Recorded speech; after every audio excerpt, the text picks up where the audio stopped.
You may have heard about the armor of the Apostle Paul, and it's been taught in so many sermons, and Christians read about it in the Bible so many times, but what's really happening is it doesn't work. And Christians, they still live in sin, and they cannot achieve holiness. It's because Jesus left a teaching in the Bible how to be holy, but he hid it with a parable. So Apostle Paul did not know about it, so he left this incorrect teachings about how to be victorious and how to achieve holiness. So I will explain Jesus' teaching in that parable, and you will see that there is a key in achieving holiness. And you will see that Apostle Paul did not know about that key, the essential key on how to be holy and victorious. So before I tell you about Jesus' teaching on how to be victorious and holy, I will briefly go over the armor of Apostle Paul. So it's in Ephesians chapter 6, verse 13. Therefore take up the whole armor of God, that you may be able to withstand in the evil day, and having done all, to stand. Stand therefore, having girded your waist with truth, having put on the breastplate of righteousness. So here, by truth, what Apostle Paul meant was, like, if you believe in Jesus, that you're saved. So that's the truth he's talking about here, I believe. And put on the breastplate of righteousness. So Apostle Paul is just telling you, put on the breastplate of righteousness. So just try to be holy. But we know that it doesn't work. So because Apostle Paul didn't know about that key in achieving holiness, he's just saying here, just try to be holy. So Christians just try to be holy, but it doesn't work because they don't know the true essence of how to be holy. And it says here, and having shod your feet with the preparation of the gospel of peace. So it's saying, believe in the gospel, which is believe in Jesus. And above all, taking the shield of faith with which you will be able to quench all the fiery darts of the wicked one. So if you just take the shield of faith, then you will resist all the temptation and evil urges from the Satan. He's saying here, but we know that Jesus believing Christians, no matter what they try and how hard they try to be holy, they cannot resist the evil temptation. So they live in continuous sinful life and they cannot get out of their sinful life. So having just faith doesn't work. We know that it doesn't work. And take the helmet of salvation and the sword of the Spirit, which is the word of God, praying always with all prayer and supplication in the Spirit.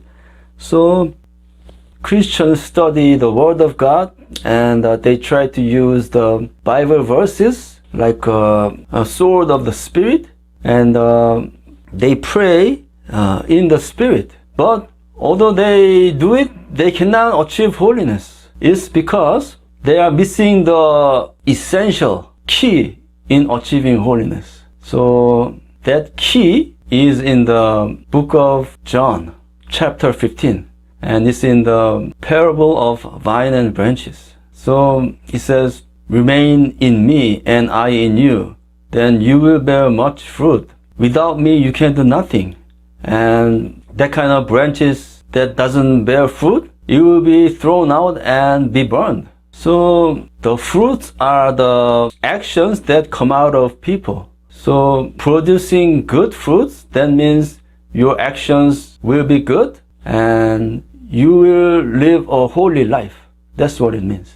So to do that, you have to remain in Jesus. So how do you remain in Jesus?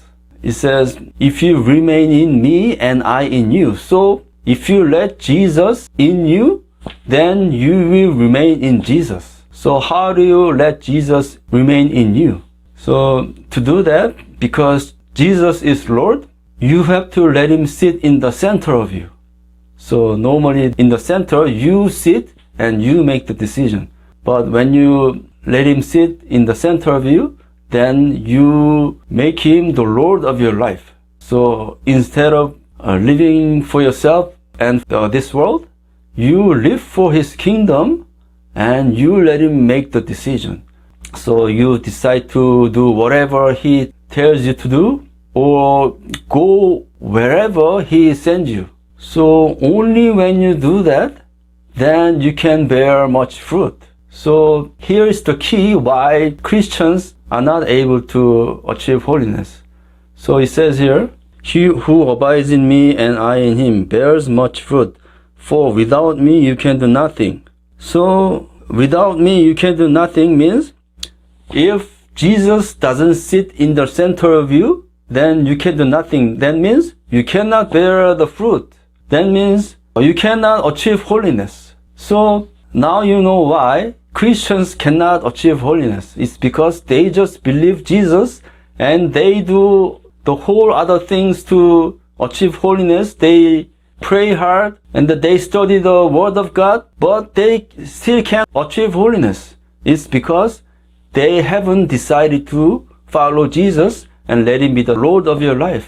That's why they cannot achieve holiness. So because Jesus hid this truth, the essential truth, with a parable, Apostle Paul did not know it. So he listed so many things in achieving victory and righteousness, but he doesn't mention this key that Jesus taught in the parable. So Apostle Paul did not know about it, so Christians don't know. So that's why they are trying so hard in vain to achieve holiness. So we have to get rid of this vain effort to achieve holiness without making Jesus the Lord of your life. So we have to get rid of this vain effort in putting on armor of Apostle Paul. But now you know the secret of achieving holiness, something that even Apostle Paul did not know. So if you not only believe Jesus, but you make Him be the Lord of your life and decide to live for Him and obey Him, then you will achieve holiness and you will get to live in His holy kingdom forever. I wish you blessings from the